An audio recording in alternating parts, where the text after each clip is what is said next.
Revelation 5110. From the 22nd of April 1951.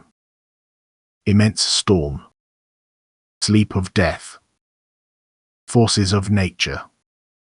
A mighty storm must roar over people in order to awaken the souls from their sleep of death before the last storm of destruction passes over the earth. Blessed are those who awaken and still eagerly go their way. Blessed are those who recognize me myself in the storm and voluntarily bow down to me. For they will not be broken but will rise up again and strive upwards. I certainly touch all sleeping people beforehand with a gentle hand and try to disturb them, yet they pay no attention to my gentle touch and therefore they have to be roused. I have to touch them rudely if I want to prevent them from being eternally lost, that their sleep turns into death and that salvation to life is impossible. I constantly endeavor to rouse people from their spiritual lethargy and therefore often knock at their heart's door, and where I am not heard I knock harder. Through suffering and adversity I make myself known so that they become mentally active and listen to me when I approach them through my messengers. I only want them to think about themselves, about their end and their destiny, so that they will then most vividly realize that they also have a task during their earthly life.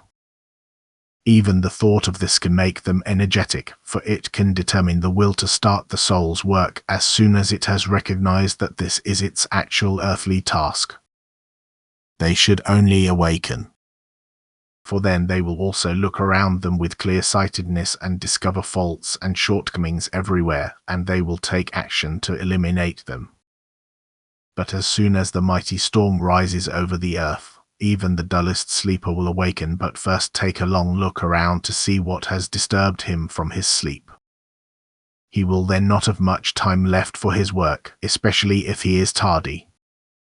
Yet all too clear are the signs which can still compel him to believe if he is not completely alienated from me. I don't want their destruction. I only want their salvation, but anyone who doesn't want to be saved I will hand him over to destruction, which will then be his own fault.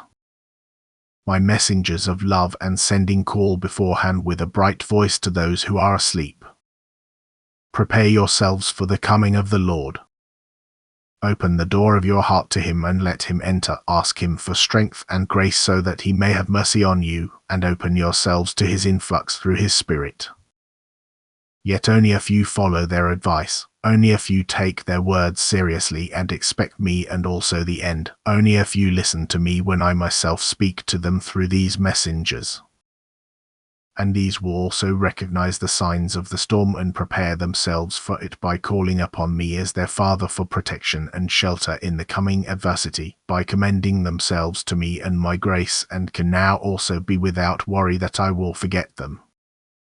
But the sleepers will be startled and afraid, for they are defenseless against the forces of nature through which I myself will express myself.